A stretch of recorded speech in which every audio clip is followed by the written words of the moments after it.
Welcome back to Honey Spoke, your cozy corner for timeless stories. Today we're diving into a book I've never heard of, but it is called $1,000 a Plate by Jack McKenty. Grab a cup of tea, settle in, and let the words carry you. When Mardi Gras shot off its skyrockets, Mars Observatory gave it the works. Fireworks. Sunset on Mars is a pale, washed-out, watery sort of procedure that is hardly worth looking at. The shadows of the cactus lengthen, the sun goes down without the slightest hint of color or display, and everything is dark. About once a year there is one cloud that turns pink briefly, but even the travel books devote more space describing the new sign adorning the Canal Casino than they do on the sunset. The night sky is something else again. Each new crop of tourists goes to bed at sunrise, the day after arrival, with stiff necks from looking up all night. The craters of the moons are visible to the naked eye, and even a cheap pair of opera glasses can pick out the buildings of the Deimos space station. A typical comment from a sightseer is, "Just think, Fred, we were way up there only 12 hours ago." At fairly frequent intervals, the moons eclipse. The local Chamber of Commerce joins with the gambling casinos to use these occasions as excuses for a celebration. The Mardi Gras includes floats, costumes, liquor, women, gambling, and finishes off with the display of fireworks and a stiff note of protest from the nearby Mars Observatory. The day after a particularly noisy, glaring fireworks display, the top brass at the observatory called an emergency meeting. The topic was not a new one, but fresh evidence in the form of several still-wet photographic plates showing out-of-focus skyrocket trails and a galaxy of first-magnitude aerial cracker explosions was presented. "I maintain they fire them in our direction on purpose," one scientist declared. This was considered to be correct because the other directions around town were oil refineries and the homes of the casino owners. "Why don't we just move the observatory way out in the desert?" a technician demanded. "It wouldn't be much of a job." "It would be a tremendous job," said Dr. Morton, the physicist. "If not for the glare of city lights on Earth, we wouldn't have had to move our telescopes to the moon. If not for the gravel falling out of the sky on the moon, making it necessary to resurface the reflectors every week, we wouldn't have had to move to Mars. Viewing conditions here are just about perfect, except for the immense cost of transporting the equipment, building materials, workmen, and paying us triple time for working so far from home. Why, did you ever figure the cost of a single photographic plate? What with salaries, freight to and from Earth, maintenance, and all the rest, it's enormous." "Then why don't we cut down the cost of ruined exposures?" asked the technician. "By moving the observatory away from town." "Because," Dr. Morton explained, "we'd have to bring in crews to tear the place down, other crews to move it, still more crews to rebuild it, not to mention unavoidable breakage and replacement, which involve more freight from Earth. At $7.97 per pound dead weight, well, you figure it out." "So we can't move and we can't afford ruined $1,000 plates," said the scientist who had considered himself a target for the fireworks. "Then what's the answer?" The usual suggestion was proposed that a delegation approach the town council to follow up the letter of protest. A search through the past meetings minutes showed that this had never accomplished anything up to date. A recent arrival to the observatory mentioned that their combined brainpower should be enough to beat the games and thus force the casino owners, who were the real offenders, out of business. One of the scientists, who had already tried that very scheme on a small scale, reported his results. He proved with his tabulations that, in this instance, science, in the guise of the law of averages, was unfortunately against them. Dr. Morton rose to his feet. The other men listened to his plan, at first with shocked horror, then with deep interest, and finally in wild exultation. The meeting broke up with most of the members grinning from ear to ear. "It's lucky Dr. Morton is a physicist," said one of the directors. "No astronomer would have ever thought of that." A few days later, a modest little ad appeared in the weekly publication, What to Do in Marsport. It did not try to compete with any of the casino ads, all of which featured pretty girls, but it had a unique heading. Free for the first time ever, your horoscope scientifically cast by the staff of the famous Mars Observatory. Learn your luck, your future. Write or call Mars Observatory. No charge, no obligation. Since the horoscopes being offered were about the only things on Mars that didn't cost the tourists any money, the response was great. The recipient of a horoscope found a mimeographed folder which contained 3 pages describing the present positions of the planets, where to look for Earth in the sky, and what science hoped to learn the next time Mercury was in transit. The 4th page held the kicker. It said that while the tourist's luck would be better than average at most of the gambling houses, he would lose consistently if he played at Harvey's club.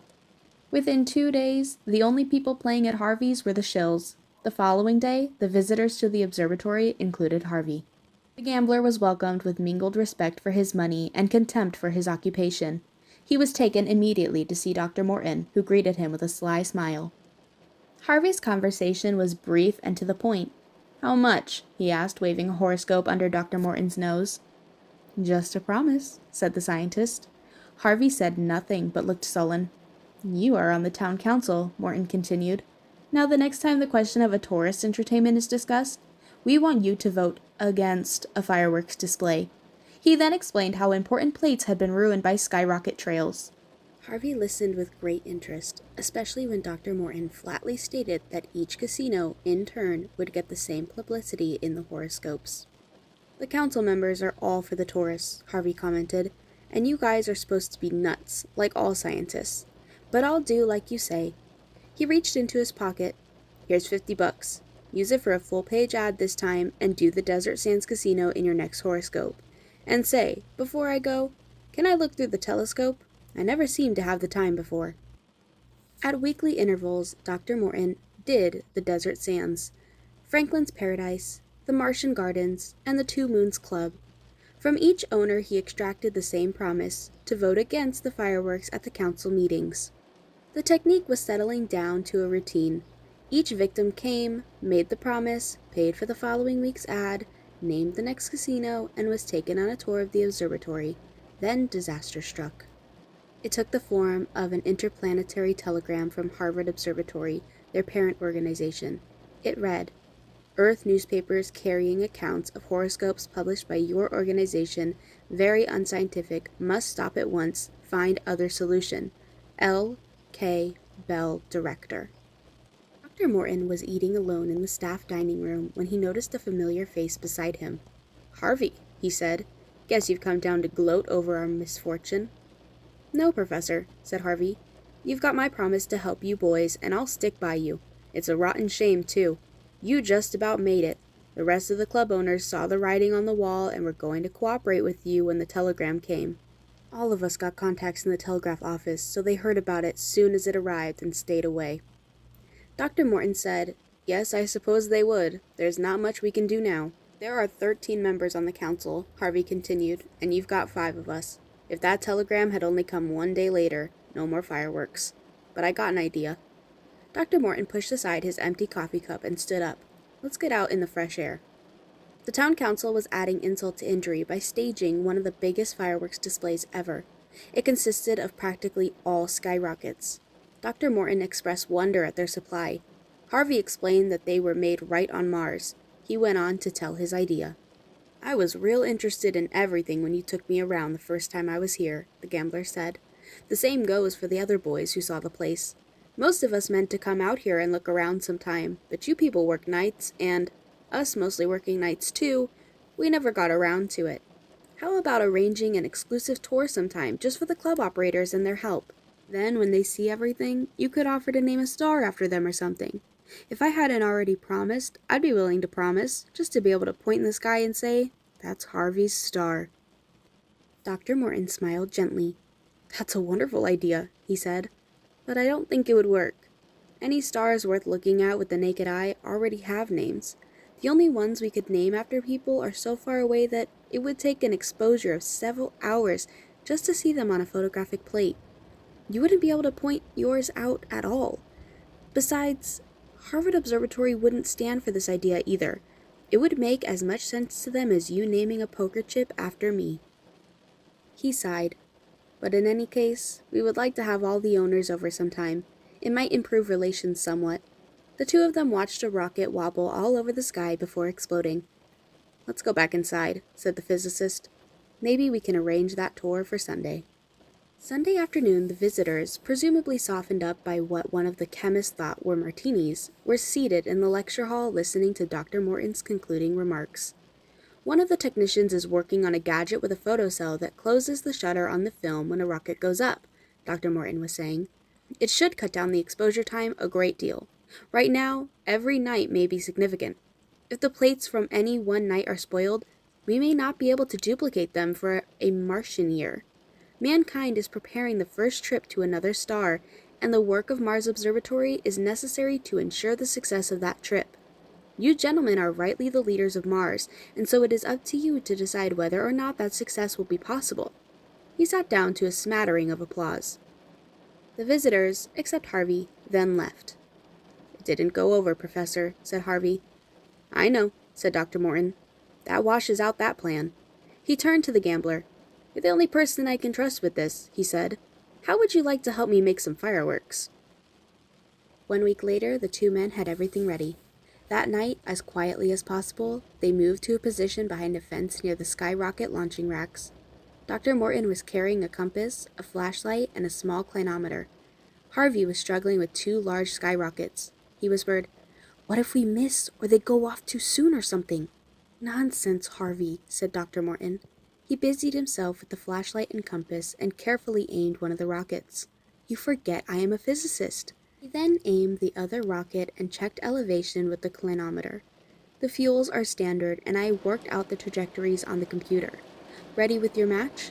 These are going to explode in the canal and get everybody in the canal casino all wet." He peeked over the fence to see how the regular display was doing. "Here comes their finale. Ready, set, light!" Covered by the launching of the last of the official display, their 2 rockets arched up and away. One of them did explode in the canal, and most of the casino's patrons did get wet, but the other wobbled off to the right, landed on the roof of Harvey's bachelor home, and burned it to the ground. Dr. Morton sat numbly in front of his typewriter, staring at a letter. He couldn't seem to find the right words for what he wished to say. He tried to derive inspiration from a glossy photograph lying on the table beside him. It had what looked like another skyrocket trail on it.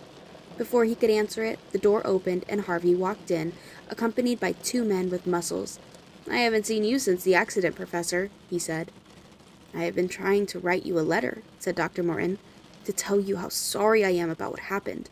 And I also have to thank you for getting that law against fireworks through the council. I am extremely sorry it took your house burning down to convince them." "I keep my promises," said Harvey. One of the men with muscles turned the radio on, loud. "We're trying to get up a collection among the staff to help pay for your losses," said Dr. Morton, but the director suggested a more permanent kind of remembrance. He picked up the photograph. "This will be one of the brightest objects in the sky, in a few months. It won't be back again for thousands of years, but it will be around for a good while. We've just discovered it, and it is our privilege to call it Harvey's Comet." "That's nice," said Harvey. The first of the 2 men went around pulling down blinds. The other went into the bathroom and started filling the tub. "Well," said the physicist, looking tired and old, "I guess there's nothing more I can say." "Oh, yes, there is, Professor," said Harvey with a sudden grin on his face. He turned to his muscle men. "You 2 guys cut out the comedy and bring it in now." The 2 men followed his instructions. "You see, Professor," the gambler continued, "I took a beating on the house, but the other club boys chipped in and made up all my losses. So I don't need your money at all. Besides, I have 2 things to thank you for. First, I heard about the comet from one of your men, and it's the nicest thing anybody's ever done for me." One of his men came back with what looked like a round candy box. "Second, that fire was the best publicity stunt I could get. It made the papers back on Earth, and all the new tourists are packing into the Harvey Club. Even the other operators are playing my tables. That's why I want you to have this." He handed Dr. Morton the box. It read, "Harvey's Club" in the center, and Dr. Morton's poker chip around the edge. Across the bottom it said, 5,000. "That's dollars in it, Professor," said Harvey. "Don't spend it all in one place." That was the end of $1,000 a Plate by Jack McKenty. Thank you for spending time with me today. If you enjoyed this story, consider subscribing and turning on notifications so you never miss a read aloud moment. I'd love to hear your thoughts on $1,000 a Plate in the comments.